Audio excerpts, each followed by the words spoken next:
আরো একটি নতুন পর্ব। আর আজকের পর্ব একেবারে অন্যরকম, মানে আমার মনে হচ্ছে ব্যাপারটা অন্যরকম হতে পারে। কেননা আজকে যে ভাষা এবং সাহিত্য নিয়ে কথা হবে তার বিশেষজ্ঞকে পেয়ে গেছি। আর আর তিনি না দাদার জয়া চৌধুরী। জয়া, তোমাকে আড্ডাগুলির অন্দরমহলে স্বাগত জানাচ্ছি। অনেক অনেক ধন্যবাদ রিমি। আমার প্রিয় রিমি, আমার বন্ধু, কবি, সংগঠক, সম্পাদক, মানে অজস্র বিশেষণে ভূষিত করা যায় যাকে, তার সঙ্গে তার আড্ডাগুলিতে আসা আমার কাছে সত্যি একটা দারুণ একটা মুহূর্ত। Thank you. হ্যাঁ, ঠিক আছে। এই আজকের পর্বে একেবারে মানে সেই রিমি নিয়ে কোনো কথা হবে না, কথা হবে তোমাকে নিয়ে, কথা হবে তোমার কাজ নিয়ে। তার জন্যই আমাদের দর্শকদের কাছে পৌঁছানোর একটা উদ্যোগ।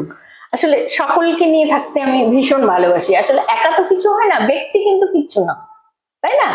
সমষ্টি বেঁচে থাকবে। আজ থেকে ধরো 50 বছর পরে আমরা যদি তাকাই, তখন তো আলাদা করে চেনা যাবে না, একটা সমষ্টিকে মনে হয় খুঁজে পাওয়া যাবে, তাই না? আর পাশাপাশি এটাও বলি যে আড্ডাগুলিতে তুমি গেছো একদম। হ্যাঁ, যার জন্য তুমি একেবারে অন্দরের লোক।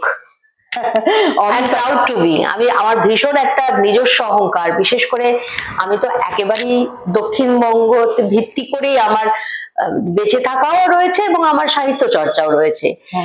সেখানে উত্তরবঙ্গে আমার কয়েকজন পাঠকের সঙ্গেই শুধু চেনা, কিন্তু ওই উত্তরবঙ্গ আমার কাছে অন্তত রিমিদে সেখানে তোমার প্রকাশকও রয়েছে। এখন আমার প্রকাশক রয়ে গেছে, আমার বন্ধু রয়ে গেছে শর্মিষ্ঠা। কিন্তু আমি জানি শিলিগুড়িতে গেলে মানে একটা ডাকবো তো রিমি ঘর খোলা, তো ওই আড্ডাগুলির ওই স্বাদ, এটা তো আমার কাছে বিশেষ স্পেশাল, সত্যি সবসময় স্পেশাল। আচ্ছা, এবার আসি তোমার কাজের প্রসঙ্গে। স্প্যানিশ ভাষার তুমি একদম বিশেষজ্ঞ।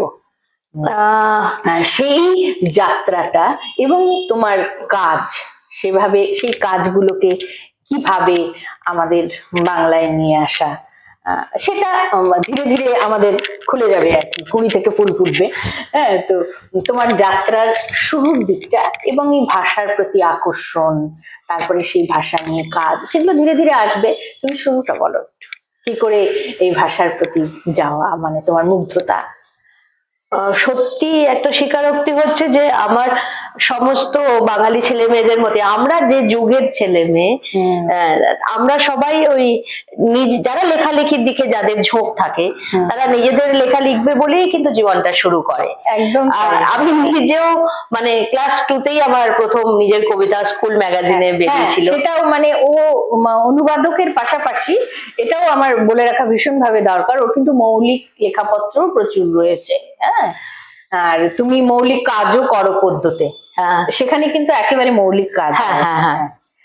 পদ্য আমাকে সেই সুযোগটা দেয়, এত ইউনিক কিছু বিষয় দেয়, এবং সেটা শোনার পরে আমার খুব সুবিধে হয়, কারণ আমি তো স্প্যানিশ ভাষাটা চর্চা করি এবং তার যে জগৎটা বিশাল বিস্তৃত, যেটা বাঙালি পাঠকদের মনে মূল ধারণা যে স্প্যানিশ মানেই লাতিন জগৎ, কিন্তু তারা ভুলে যান যে স্পেন একটা ইউরোপের দেশ, ভাষাটা ওখান থেকে শুরু।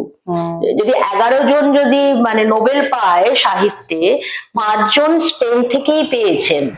তো এই যে স্পেনের যে সাহিত্যের একটা দিক, তার যে ধরন, একই সঙ্গে অবশ্যই একটা বিপুল জগৎ, লাতিন জগৎ, যেটা নাকি সাউথ আমেরিকান কন্টিনেন্ট আর মূলত সেন্ট্রাল আমেরিকান কন্টিনেন্ট, এই দুটো জায়গাতে মানে আমরা আপনার যে নামই বলি, এবার যে কলকাতা বুক ফেয়ারের যে থিম দেশ আর্জেন্টিনা, সেটা হচ্ছে দক্ষিণ আমেরিকার একদম নিচের দেশ, শেষ বিন্দু।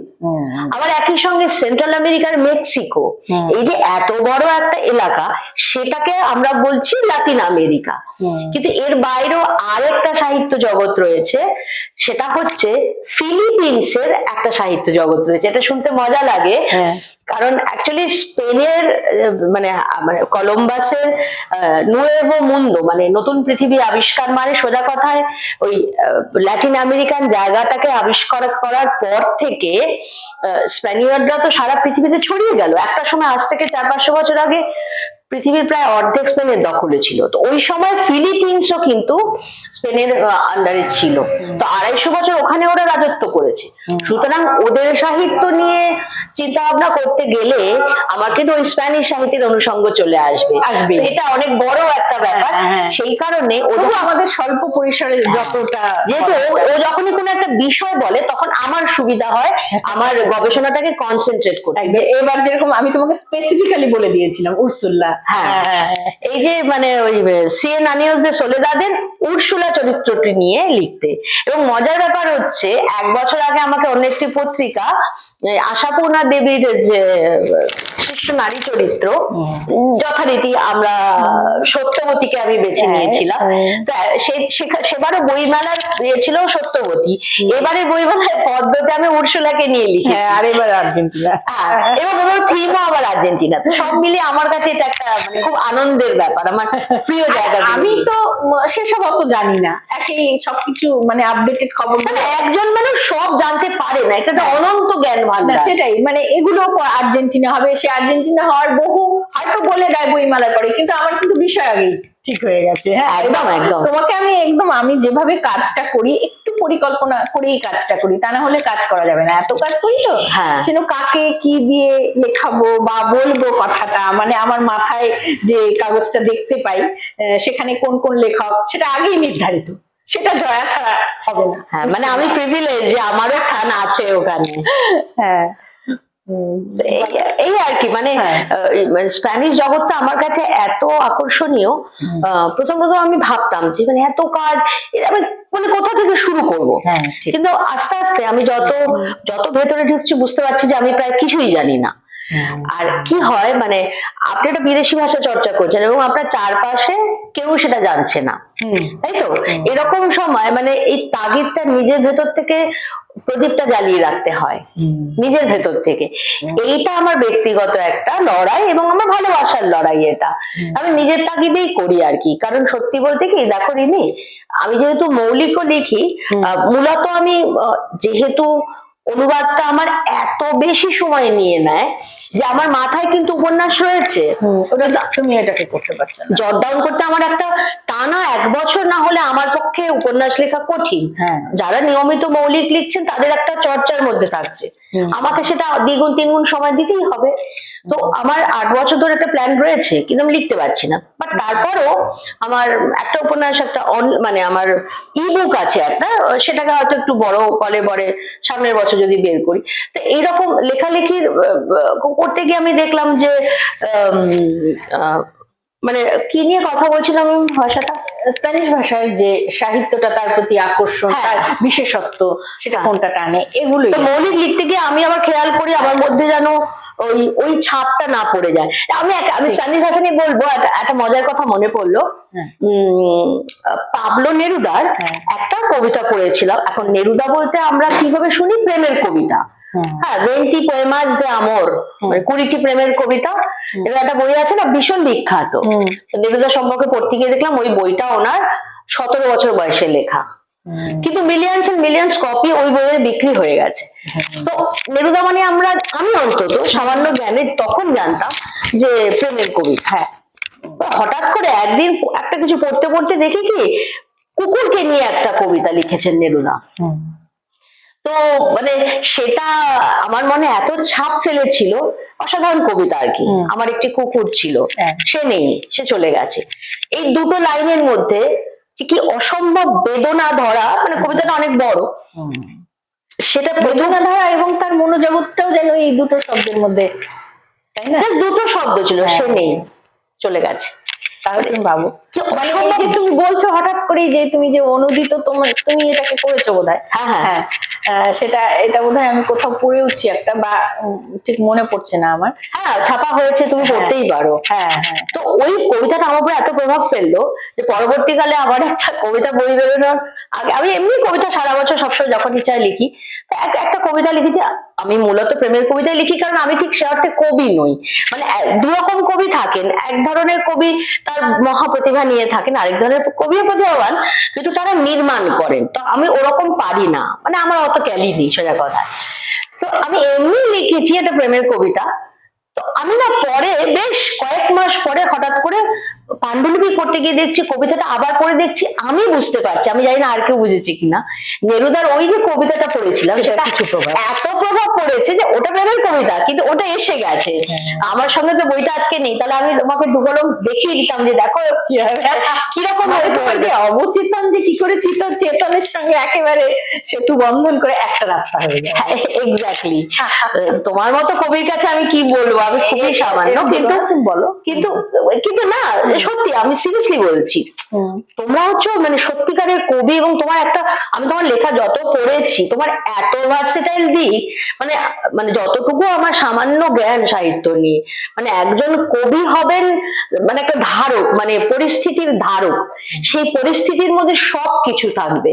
তো তোমার এতগুলো দিক কবিতার, সেইটা আমি আমি বিনয় করছি না, আর আমরা তোমাকে মানে বেশি বেশি কথা বলে লাভটা কি হবে। আচ্ছা, এবার তুমি এই আর বলো কি। যে তোমার মুগ্ধতাটা মানে কোন দিকটা তোমাকে টানে আর কি, মানে স্প্যানিশ। আচ্ছা, এটা ভালো প্রশ্ন যে মানে স্প্যানিশ সাহিত্যের কোন দিকটা আমাকে টানে।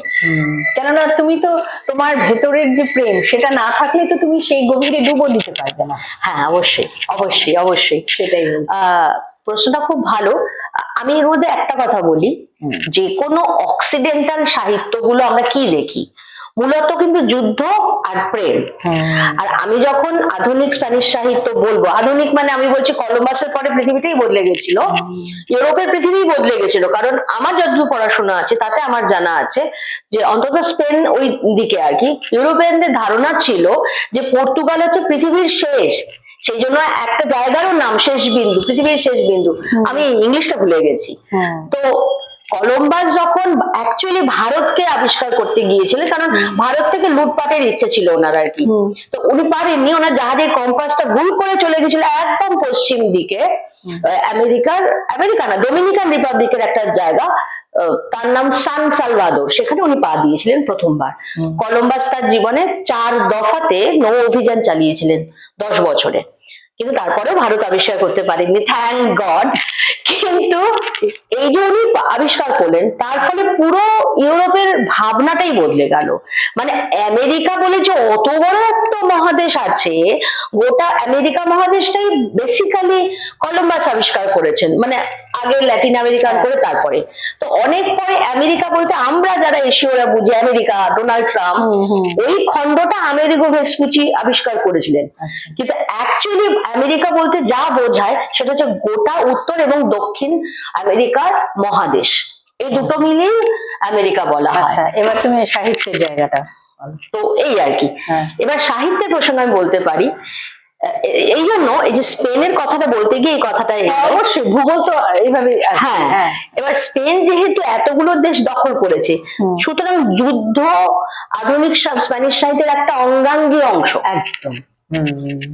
এবং প্রেম, প্রেম তো আজীবন, মানে আজীবন, মানে সৃষ্টির আদি থেকে এখনো ইন থিং যাকে বলে। সো যুদ্ধ আর প্রেম মূলত কিন্তু এই সাহিত্যগুলোতে পাওয়া যায়। আচ্ছা, আরো যদি তুমি করো, বিশেষ করে স্পেনের গৃহযুদ্ধটা হলো 36-39 লোরকার সময়, তারপরে তো দ্বিতীয় বিশ্বযুদ্ধ 45-এ শেষ হলো। তো এই তার পরবর্তী যে সাহিত্যগুলো আছে এখনো পর্যন্ত, ওরা কিন্তু সেই গৃহযুদ্ধের প্রভাব থেকে এখনো বেরোতে পারে, মানে এই মুহূর্তে যদি খাবিয়ার মারিয়াস বলো বা আলমুদেনা গ্রান্দেস বলো, যারাই তাদের কাভিয়ার সেরকাস বলো, এতজন সাহিত্যিক, এরা কিন্তু সেই গৃহযুদ্ধ ভিত্তিক অজস্র লেখা হচ্ছে। সুতরাং আমি যখন অনুবাদ করতে যাচ্ছি তখন আমাকে দেখতে হচ্ছে যে মানে অ্যাকচুয়ালি আমি কোন দিকটা ধরে করবো। একটা মানুষের জীবনে এরকম অনন্ত কাজ তো করা যায় না, তো কাজে আমার মানে অবজারভেশন এটাই আর কি, যে যুদ্ধ আর প্রেমই মূলত। কিন্তু একটা ইন্টারেস্টিং জিনিস, আমি 2016 সালে চিলি এমবাসি আমাকে একটা কাজ করিয়েছিল গাব্রিয়েলা মিস্ত্রালের উপরে। তো নেরুদা নিজে যেমন নোবেল জয়ী, মিস্ত্রালও নোবেল জয়ী, মানে চিলে দেশেরই দুজনই নোবেল জয়ী সাহিত্যে, এবং একজন মহিলা, এবং মহিলা সাহিত্যিক হিসাবে স্পেনের মানে স্প্যানিশ ভাষার সাহিত্য জগতের একমাত্র এখনো পর্যন্ত, বাকি সবাই পুরুষ। তো এই মিস্ত্রালের কবিতা যখন আমি করতে গেলাম, তখন একটা ইন্টারেস্টিং জিনিস দেখলাম, যে ওই মা আর শিশুর সম্পর্ক, এবং আমার ওই বইটাতে ছিল তার বেশ কিছু নির্বাচিত কবিতা ছিল, তার মধ্যে এটা না আমি আজ পর্যন্ত আর একজন কবিরও লেখায় আমি সেভাবে পাইনি। হ্যাঁ, মিগেল আঙ্কেল আস্তুরিয়াস গুয়াতেমালার, ওনার লেখায় বাবা এবং পিতা পুত্রের সম্পর্ক এগুলো এসছে, কিন্তু ওই যে মা আর সন্তানের সম্পর্ক এটা ভীষণভাবে কিন্তু ওরিয়েন্টাল, খুবই প্রাচ্যের এই ভাবনাটা। আচ্ছা। তো এইটা আমাকে খুব নাড়া দিয়েছিল। এবং তোমাকে আমি তথ্যের জন্য বলি, যখন আমাদের রবীন্দ্রনাথ ঠাকুর যখন 1913 সালে নোবেল পেলেন, তারপরে তার লেখার প্রভাব তো সবাই জানে যে বিদগ্ধ মহলে ভীষণভাবে ছড়িয়ে গিয়েছিল পাশ্চাত্যেই। তখন ওই স্প্যানিশ ভাষীদের মধ্যে এক তো ভিক্টোরিয়া ওকাম্পো, সেটা আমরা জানি, আদার দেন দ্যাট যে তিনজনের উপর খুব ফেলেছিল তাদের মধ্যে একজন মিস্ত্রাল, গাব্রিয়েলা মিস্ত্রাল। তো আমার সামনে মনে হয় হয়তো, কারণ আমি ওনার ওই লেকটুরাস পারা মুখেরেজ বলে একটা সম্পাদিত বই আছে, সেটা উনি মেক্সিকোর মহিলাদের জন্য, উনি কিন্তু নিজে ছিলেন মানুষ, ওনাকে এক ধরনের বলা যায় মানে শিক্ষার জননী লাতিন আমেরিকান দেশগুলির জন্য আর কি। উনি অনেকটা প্রাতঃস্মরণীয় আর কি, আমাদের মহাত্মা গান্ধী যেরকম আমাদের ভারতীয়দের জীবনে, এটা অনেকটাই কিন্তু মিস্ত্রালের ভূমিকা লাতিন দেশগুলোতে। তো উনি ওই লেকটুরাস পারা মুখেরেস মানে নারীর জন্য লেখা বলে একটা বেশ 400 কত পাতার একটা বই উনি সংকলন করেছিলেন। সেখানে সারা পৃথিবীর তখনকার যত মানে নামী সব সাহিত্যিক, দার্শনিক, এদের লেখাগুলো উনি ওই বইতে স্প্যানিশে নিজে করেছিলেন বা কেউ করলে তাকে দিয়ে প্রকাশ করিয়েছিলেন। ওইখানে আমি রবীন্দ্রনাথের যে লেখাগুলো অনুবাদ করেছেন, সেনোবিয়া কাম্প্রুবি, খুয়ান রামন, শিশু কাব্যগ্রন্থের বেশ কিছু কবিতা আমি না ওই বইতে পড়েছি, আমি দেখি। এবং তখন যখন আমি মিস্ত্রালের কবিতা করছি, তখন আমার মনে হলো তবে কি এই লেখাগুলো প্রভাব পড়েছিল। এটা নিয়ে কিন্তু বাংলা সাহিত্যে খুব একটা আলোচনা মনে হয় না হয়েছে এখন, যে কেন মিস্ত্রালের লেখাতে এত ওরিয়েন্টাল রবীন্দ্র প্রভাব এক্স্যাক্টলি, মানে এটা কেন হয়েছিল। আমার কাছে কিন্তু মানে আমি একা একাই নিঃসংশয় হয়ে রয়েছি। অবশ্যই কাজ হওয়া দরকার, কাজ হওয়া দরকার, হয়তো এই দিকটা ঠিক আবিষ্কৃত হয়নি। হ্যাঁ, এটা নিয়ে আলোচনা হয়নি আমার তাই মনে হয়, কারণ খিমেনেজ বা কাম্প্রুবি বা ভিক্টোরিয়া ওকাম্পো এগুলো নিয়ে অনেক আলোচনা হয়েছে এবং আলোচনা প্রয়োজন আছে, কিন্তু গাব্রিয়েলা মিস্ত্রাল খুব অনালোচিত। কারণ নেরুদার এই বিশাল স্টলওয়ার্ড নারী আর পুরুষের ব্যাপারটা এখানে চলেই আসে, তো সিস্টারহুডের ব্যাপারটা চলে আসবে আমাদের। হ্যাঁ, আমি জানি না কেন, কারণ নেরুদা কিন্তু মিস্ত্রালের পরের প্রজন্ম, মানে মিস্ত্রাল সিনিয়র বয়সে আর কি। আর মিস্ত্রালকে অনেক বছর আগে থেকে বারবার নোবেলের জন্য সাজেশন দেওয়া হচ্ছিল, কিন্তু 6 বছর তো নোবেল দেওয়া হয়নি, বিশ্বযুদ্ধ চলছিল। 45-এ যেই বিশ্বযুদ্ধ বন্ধ হলো, সঙ্গে সঙ্গে অ্যানাউন্স করা হলো যে মিস্ত্রাল পাচ্ছেন সেবারে। ওয়ারেস নেরুদা তো অনেক পরের প্রজন্ম, নেরুদা পেয়েছেন কি 1971-এ, 1971-এ পেয়েছেন নেরুদা, আর 45-এ পেয়েছেন মিস্ত্রাল। তো এতে করে আমার মনে হয় যে নেরুদা অনেক সাম্প্রতিক বলে হয়তো আমাদের কাছে বেশি আলোচিত, কিন্তু আমার মনে হয় মিস্ত্রালের লেখাগুলো নিয়ে আমাদের আরো বেশি আলোচনা করা দরকার, যে আমরা বুঝে যাবো যে রবীন্দ্রনাথের প্রভাব কি করে এই নোবেল লরিয়েটের উপর পড়েছে। কারণ আরেকটা আমি একটা ছোট কথা বলে আমি এই কথাগুলো শেষ করবো, সেটা হচ্ছে এই যে তোমার খিমেনেজ, খুয়ান রামন খিমেনেজ, যার স্ত্রী ছিলেন সেনোবিয়া কাম্প্রুবি আর খিমেনেজের যে সম্পর্ক, প্রেমের সম্পর্ক, 5 বছর যে কোর্টশিপ, সেটা পুরোপুরি রবীন্দ্রনাথের মানে ওই নোবেল পাওয়ার পরে যে বইগুলো গেল, কাম্প্রুবি আমেরিকান, তো উনি ইংরেজি জানতেন। হ্যাঁ, তো উনি পড়ে পাগল হয়ে গেছিলেন, মানে কি লেখা পড়ছি। তো তখন ওর কোর্টশিপ চলছিল স্পেনের এর সঙ্গে, খিমেনেজের সঙ্গে। তো চিঠির পর চিঠি শুধু রবীন্দ্রনাথের কবিতা নিয়ে আলোচনা। তো উনি বলছেন যে মানে আমাদের প্রেম পর্বেই তিনি রয়েছেন, 5 বছরের চিঠি চাপাটির মধ্যে রবীন্দ্রনাথের কথা একদম কলামে কলামে। তো এই যে প্রভাব, এবং এই খিমেনেজও কিন্তু নোবেল পেয়েছেন পরবর্তীকালে, আমার মনে হয় 56 বা আমার এই ডেটটা মনে নেই, মনে হচ্ছে 1956-এ। তো আমি বলতে চাচ্ছি ইন্টারেস্টিং ফ্যাক্টটা দেখো, এক রবীন্দ্রনাথ নোবেল পেলেন 13 সালে, আমাদের গরিব জননী, তার সেই দেশের মানুষ, আর তার প্রভাব গিয়ে পড়লো Juan Ramon Jimenez Nobel, Mistral Nobel, Neruda Nobel. ভাবো প্রাচ্যের প্রভাবটা কিভাবে পড়েছে, কিভাবে পাশ্চাত্যের উপর পড়েছে। এই আর কি, মানে এই মজাগুলো আমি স্প্যানিশ নিয়ে চর্চা না করলে হয়তো এইভাবে ভাবতাম না। এই যে ভাবনাগুলোর যে বীজটা তোমার ঢুকে গেল, কেননা তুমি তো সেই মূল ভাষা থেকে পড়ছো, হ্যাঁ পড়তে পারছো, একদম, সেগুলো তো আমরা পাচ্ছি না, তাই না? একদমই তাই। হ্যাঁ, এটা কিন্তু একদম মানে এই জন্যই জয়াকে এরকম ভাবে খুঁজে খুঁজে আনা। ওর প্রচুর প্রতিবন্ধকতা রয়েছে, সবকিছু অগ্রাহ্য করে কিন্তু ও চলে এসছে। এই তথ্যগুলো, এই যে পাশ্চাত্যের প্রভাব, বিশেষ করে বোলপুরের, ভাবো তুমি হ্যাঁ। কেন সেখানে তাহলে বিশ্বভারতীটা একদম মানে সারা বিশ্ব কেন যায়? এক্স্যাক্টলি, মানে আমাদের তো একটা রবীন্দ্রনাথ আছেন, এবং এখন যা অবস্থা পৃথিবীর, আমার তো মানে রবীন্দ্রনাথকে সিরিয়াসলি আমাদের এখন নতুন করে পড়া উচিত। শুধু সেটা সাহিত্যিকদের নয়, আমার মনে হয় যে রবীন্দ্রনাথের জীবনের বেশ কিছু লেখা আমার মানে প্রতিটি ক্লাসেই 1 থেকে 12 পর্যন্ত প্রত্যেকটা ক্লাসে একটা বাধ্যতামূলক রিডিং এর মধ্যে রাখা দরকার। আমাদের রবীন্দ্রনাথকে জানা দরকার, কারণ আমাদের এই যে ধর্ম নিরপেক্ষতা, একদম এই যে ধর্ম নিরপেক্ষতা, এই যে বৈচিত্র্যের মধ্যে ঐক্য সাধন, ওর চেয়ে বেশি সফলভাবে বোধহয় কেউ প্রয়োগও করতে পারে না। হ্যাঁ, সেই আর যেখানে কবি, যেখানে সাহিত্যিক, তার কোনো বন্ধন নেই, তিনি তো মুক্ত আকাশ, একদম খোলা আকাশ। একদম। মানে আমাদের দেখো আলোচনায় কিন্তু রবীন্দ্রনাথ কিন্তু রয়েছেন একেবারে ছোড়া স্রোতের মতন বা ঢেউয়ের মতন একদম। আমাদের এখানে আছড়ে আছড়ে একদম। পড়ছে। হ্যাঁ, এই অকুল সমুদ্রের তুমি মানে সত্যি এইটুকু সময়ের মধ্যে কিন্তু বলাটাও, হ্যাঁ। এবার তুমি বলো তোমার কার লেখা ভালো লাগে স্প্যানিশ সাহিত্যের মধ্যে? আর এই যে বারবার নোবেলের কথা উঠে আসছে, মানে ঠিকঠাক কি নির্বাচন হয়েছে? এটা অবশ্য একটা জটিল প্রশ্ন। আমার তো সত্যি পড়া অত নয়, কারণ অনেক অনেক লেখা, কয়েকটা বিশেষ কারো লেখা, এবং কেন মানে তুমি যে বললে যুদ্ধ প্রেম, তাহলে একটু একঘেয়েমির ব্যাপারগুলো হয়তো রয়েছে। এক্স্যাক্টলি, হ্যাঁ, আসতেই পারে। সেখানে কোথায় তোমার স্পার্ক যে ব্যাপারটা, সেটা সেই জন্যই তো মার্কেজের ওই সেন আনিয়েছে সোলেদাদ এত মাতাল করে দিয়েছে সারা পৃথিবীকে। ঠিক ঠিক এই জন্যই করেছে, কারণ এই এমন অন্য ধরন, মানে আমরা ওই ম্যাজিক রিয়ালিজম, এই যে ম্যাজিকটা কোথায়, হ্যাঁ। মানে সত্যি কথা বলি কি, দে আর আনফরচুনেট যে তারা মোহাম্মদ রহমানের দেশে জন্মাননি, এটা সোজা কথা। একদম সাধারণ ইউরোপিয়ান পাঠকরা, সো আমরা প্রথম থেকে একটা অদ্ভুত ম্যাজিক্যাল জিনিসের মধ্যে থাকিও, আমাদের রিডিংটা অবচেতনেই ঢুকে যায়।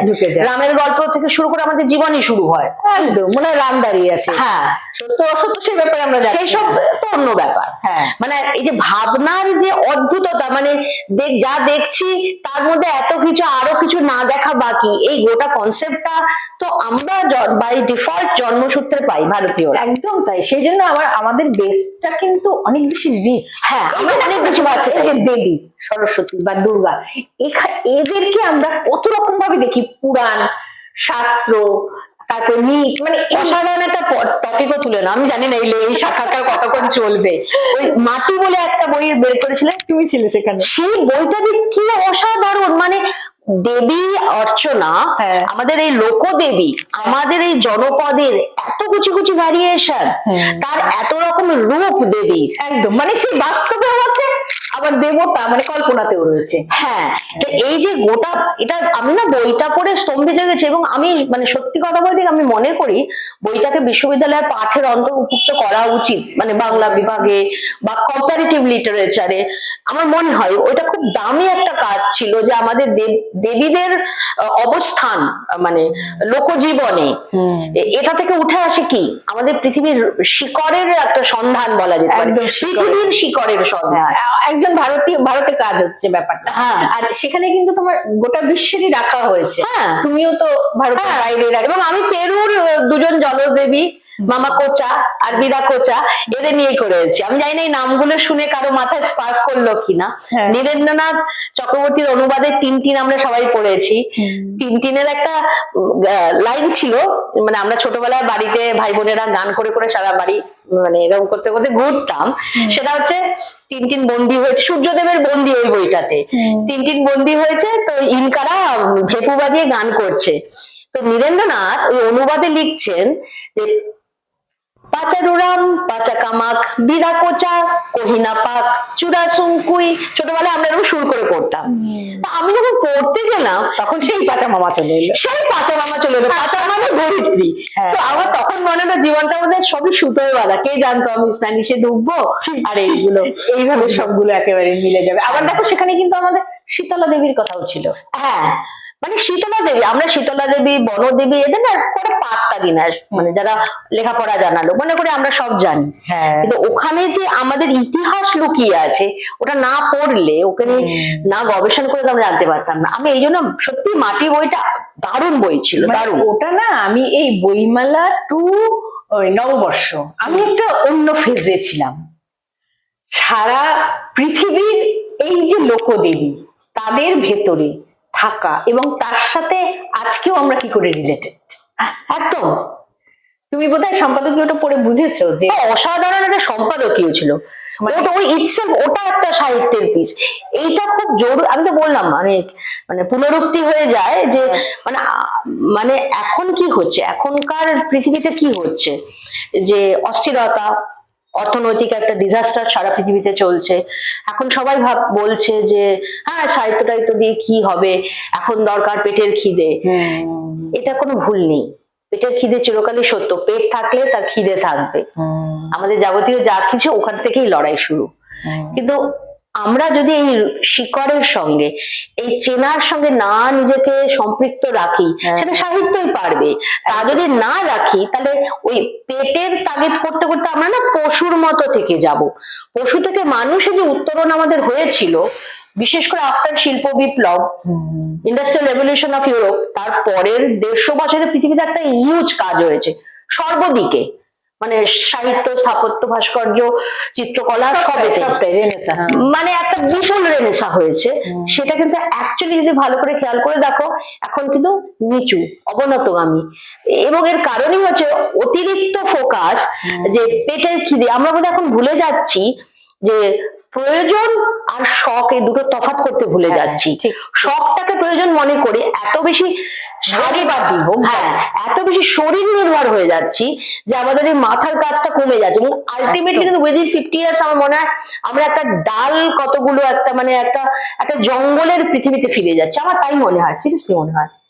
মানে এটা আমার খুব দুঃখের কথা, হয়তো এরকম মজার কিন্তু আমি এটা মাঝে মধ্যে ভাবি। না, এটাও ঠিক, পাশাপাশি যে আমরা কখনোই এই একটা নেতিবাচক না, সেটা আমরা শেষ করতে পারি না, তাই না? একদম না, একদম না। হ্যাঁ, আর আমাদের এই আলোচনাটা সত্যি মানে আমার প্রত্যেকটা পর্ব যেন এরকম হচ্ছে, মানে কথা বলতে গিয়ে না মানে মাটি খুঁড়তে খুঁড়তে খুঁড়তে খুঁড়তে আমরা কোনো স্বর্ণখনির দিকে চলে যাচ্ছি, মানে একদম একদম এন্ডলেস জায়গায় চলে কারণ যাই। তুমি নিজে মানুষটা অত্যন্ত গভীর, তোমার হিউজ পড়াশোনা একটা। না, তুমি যখন ফোনে আমাকে কিছু নিয়ে সাজেশন দাও, আমি আগের বারই আমার পয়েন্টটা মনে নেই, একটা সেই একটা কি যেন লেখা বললে যে 1200 শব্দের মধ্যে দাও, আমি কিন্তু লেখাটা লিখতে পারিনি। আমি না ফোনে শুনতে শুনতে ভাবছি বাপরে বাপ কি পড়াশোনা, আমার তো নেই। না না, পড়াশোনা না ওরকম না, আমি সামান্য মানে একটা কিছু করতে গিয়ে আমি ওই ওটার মানে কি নানান দিক থেকে, এই যে আমি বলি ওইটাই তো বললাম না, যে যখন জ্ঞানের মধ্যে কেউ ছোঁয়া পায় না, তখন সে বুঝতে পারে আসলে সে কিছুই জানে না।